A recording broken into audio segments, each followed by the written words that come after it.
That's kind of crazy. Yeah, I get that a lot. I get that a lot, but that's and then the thing is you're with that person for at least a year transitioning to thicker hair. So their cuts are going to change based on how much density is in the scalp.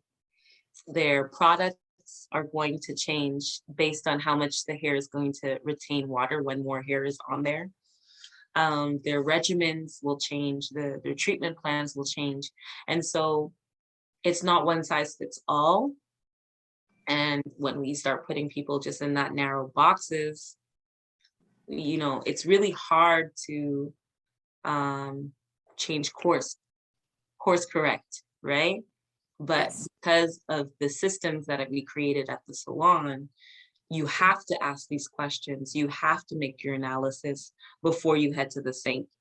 And so they know what's going on, you know what's going on, you have a plan, and you execute the plan.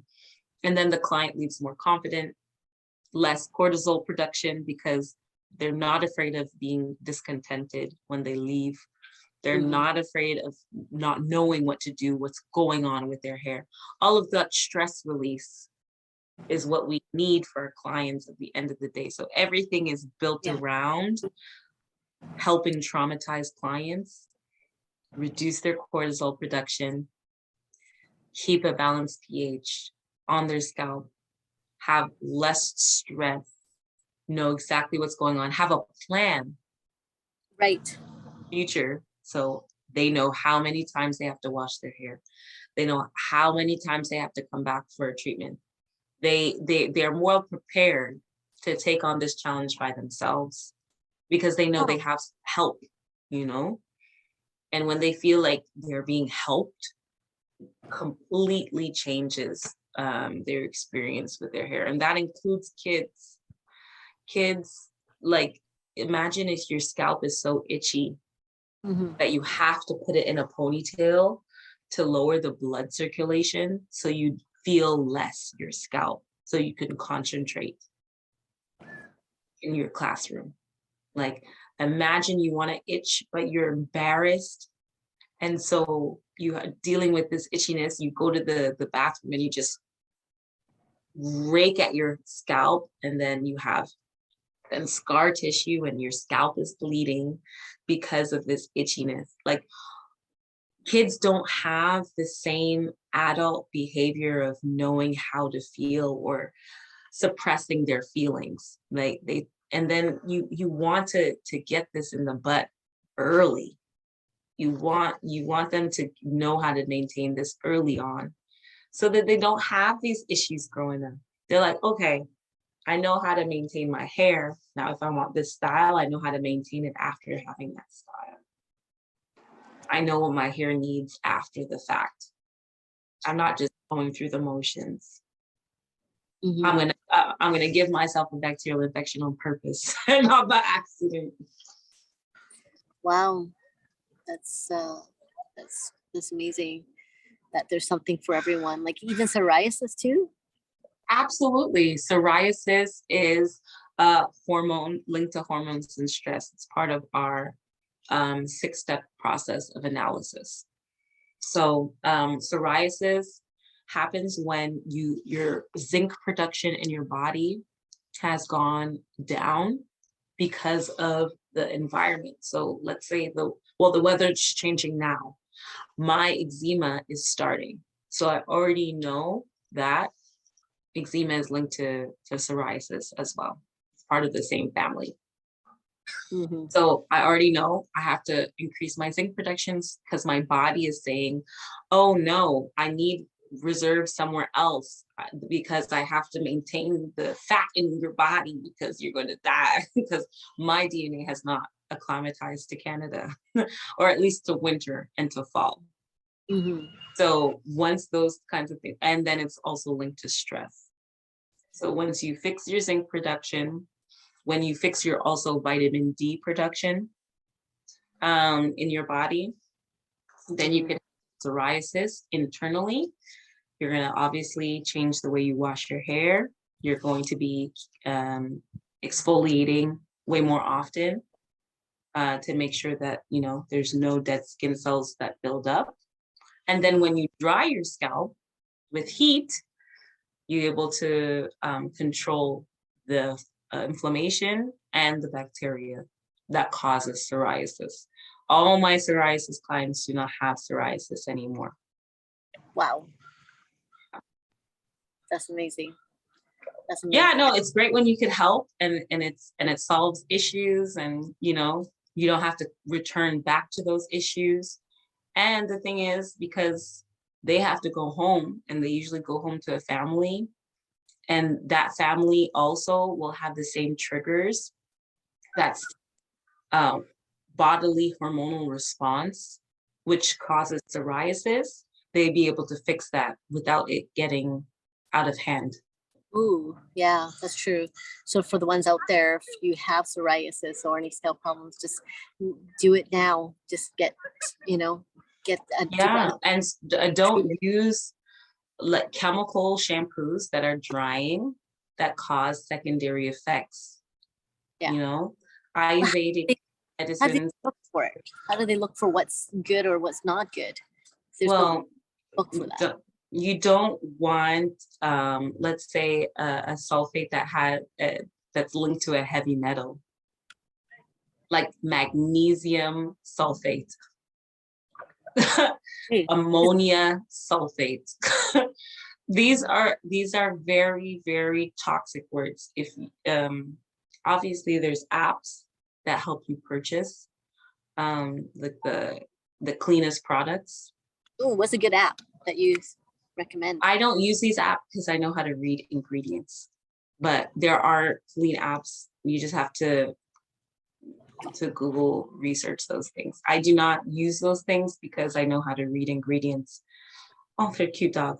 I love dogs. Just research a good app. Most apps are efficient. If they're not giving you the most results, or you don't know the word that you're looking at, it might not be a good word.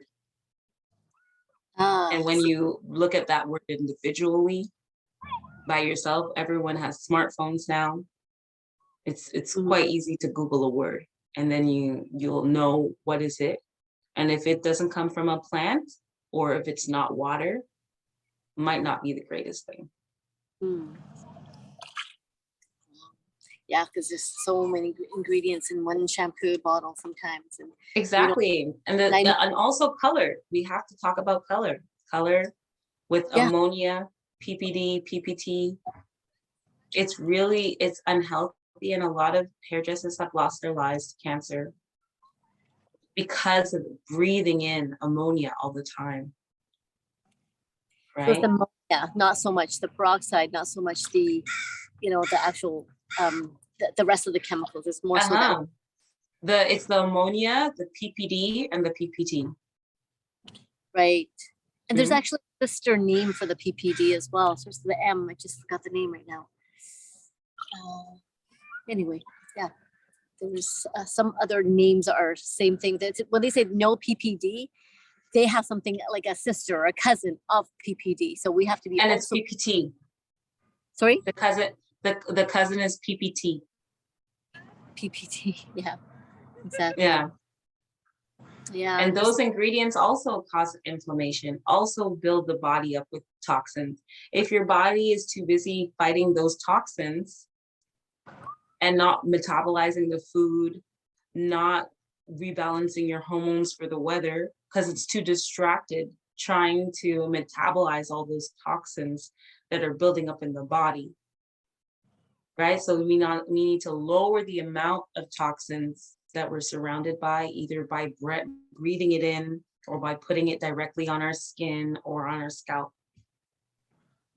Exactly. So for me, it's always a challenge to be able to supply the demand on what my clients needs. And I love hair color, but then there's a lot of them. Me too. I'm a colorist.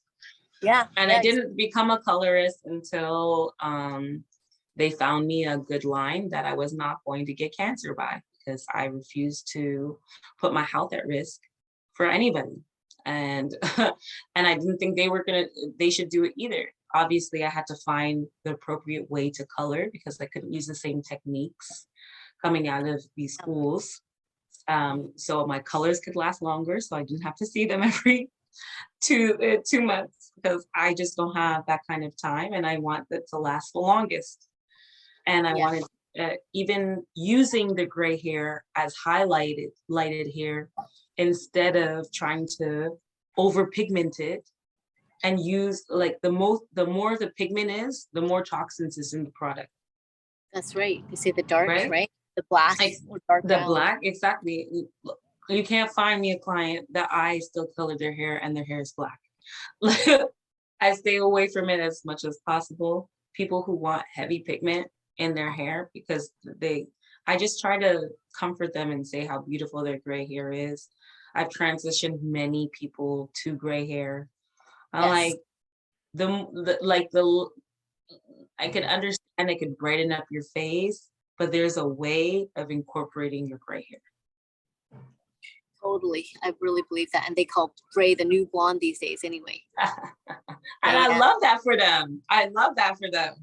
I'm like, it's time to take away some of that uh, social norms. society angst. It's the narcissistic capacity of men from their 40s to 80s when they created cosmetology to be saying these things and making it normal to think that a woman with gray hair is ugly or old looking, or that it ages you in some way. That age, like this ageism, the words that they were using to really just break down women in this field. Like little by little, women started taking it over. And now, like more and more people are doing the research that could move us away from these kinds of hurtful. Remember the lady that was fired from from the CTV show because Yep. she was Good. older and hair during a like after a global pandemic, But she couldn't color her. because she couldn't see her hairdresser, and it came from a bad thing, but it ended up being a good thing.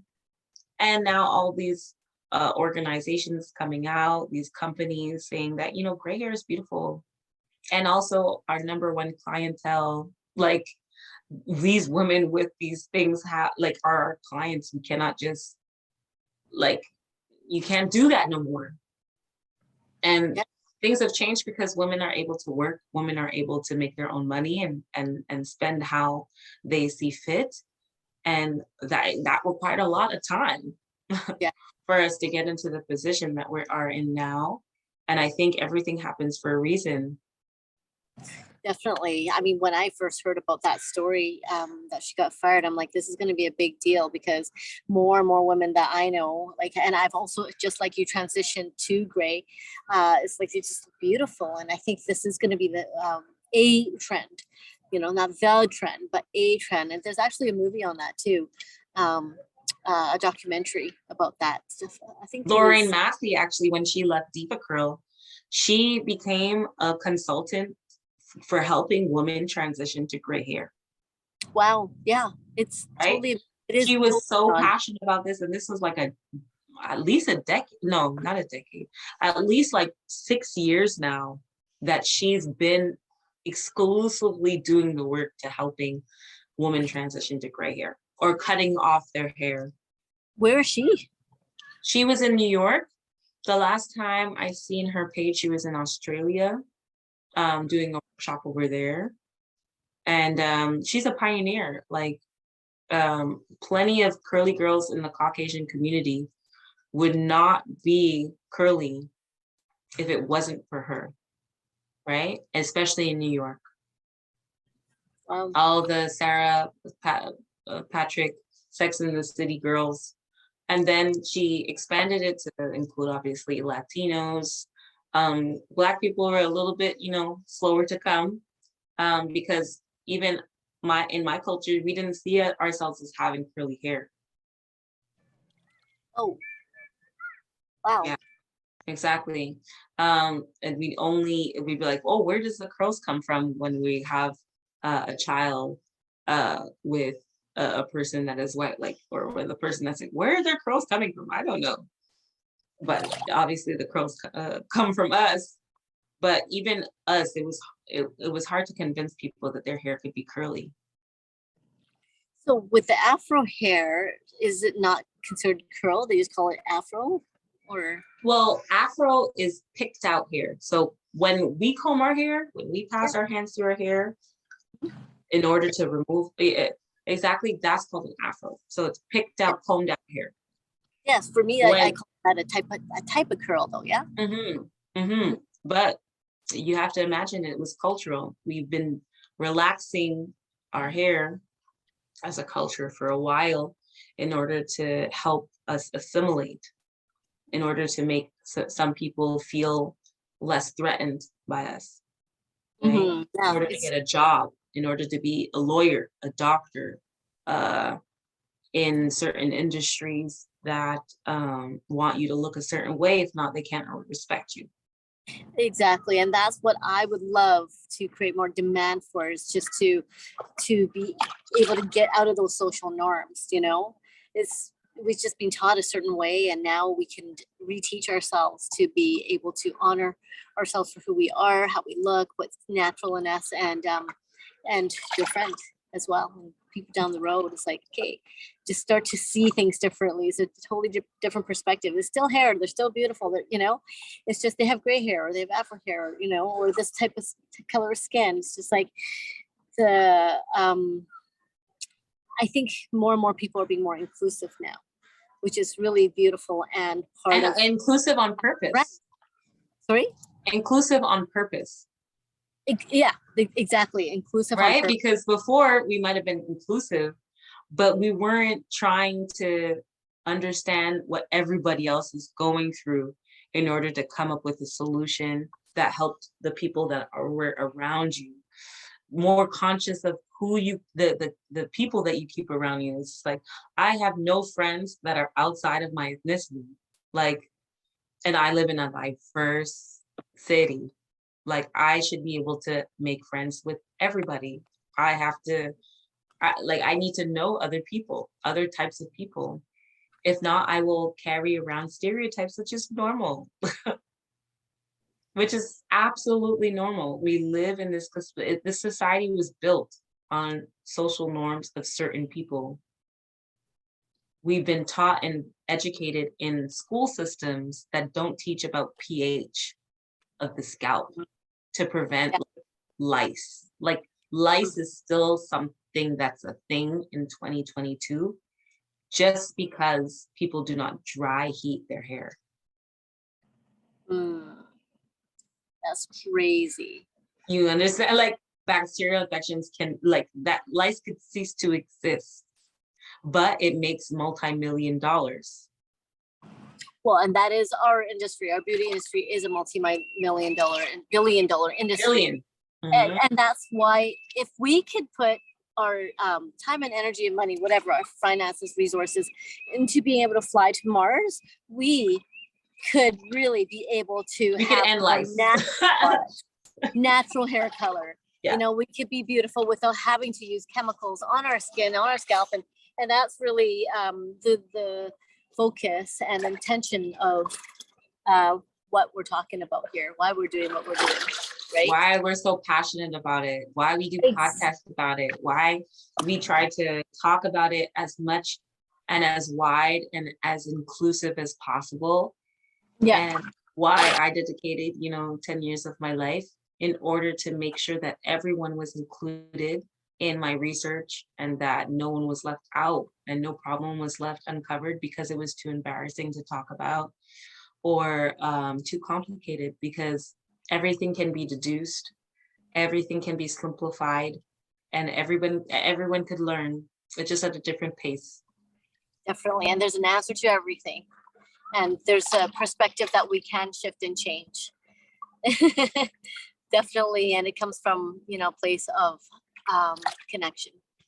We are all connected, and although we see that separation, we are we are connected. And if we could just, and that is my wish, you know, for all of us that's listening right now, is just to know that we are. And so if we start to see each other and treat each other in that way, I think this world will be a better place. Yeah, like I see the water and the trees and the rocks behind you. I'm like, we're connected to the water, and we are connected to the air, and we're connected to the plants. We are plants. We just walk around. And it's important that we see ourselves as plants, because in your garden, if you took care of a garden, you wouldn't treat it as you're treating your body. You wouldn't put the stress that you put on it. You wouldn't put chemicals on it. You would maintain it. You would allow it to flourish. You wouldn't try to put bleach on it, you know? Like, it's Exactly. really important for us to start reconnecting with nature. I think you're doing a beautiful job at reconnecting with nature on the video. I think it couldn't have been the most, like, the best highlight of my day is seeing the how calm the water is. Just really absolutely relaxed me, and seeing the trees and being reminded that, you know, what I'm doing is very much in accordance with nature, and how bringing people back to their inheritance allows us to be a better society, be better to ourselves, and then we're just better with everybody else. Ah, that's beautiful. Couldn't have said it any better. Uh, and, you know, to put the last notes on is that, you know, flowers and plants, they don't compare themselves with anyone else. And if we stop comparing ourselves and really just focus Mhm. our energy and time on ourselves, I think that we will be able to enjoy ourselves much better. Yeah, acceptance, love. And, you know, talk about nature and water. Oh my gosh. So I had no idea that this water is just right here, and I could feel water on my feet. Oh my God, the water is rising. So Can you imagine that? It wanted to get close to you, obviously. so I'm like, oh, my feet are getting a little wet. So it's time for me to move. It's just so perfect timing when it comes down to, like, I think we share so much, and, you know, what the highlights are. And I just cannot believe that you have done so much work. And I want to thank you for doing your homework and then sharing that, and not keeping it to yourself, like sharing with the world and helping people just feel so much better about themselves when they can get rid of their, you know, illnesses, you know, with their scalp, as well as bringing their hair back. It's just beautiful. And that itself is also beyond vanity. It's beauty beyond vanity. It's, you know, hair is so powerful when you don't have it, you know, it's a different power. And plus, you're so beautiful without it too, that it is that you have done your work, and, you know, taking the time for yourself to feel that confidence, and just so beautiful inside and out. Thank you. Thank you so much. I enjoyed it. I'm going to talk to you soon anyway. So, Yeah, uh, exactly. exactly. So So, follow me on my journey at Michal.hairwhisperer. On Instagram, Michal Harewood. Everywhere else, michalharewood.com, as well as follow Inheritance and the Inheritance's journey to being more inclusive. I believe the most inclusive salon in Canada. Um, and hopefully we could transcend that and allow all of the salons in the world to become a diverse inclusion, a salon that is more inclusive than exclusive. that's beautiful. Wow. Thank you so much for that. And thank you for reminding me to just let my hair down. Period. Let it down. Exactly. Thank you everyone for joining us. Just, you know, just to see and accept our beauty beyond vanity. It's beautiful. Thank you so much.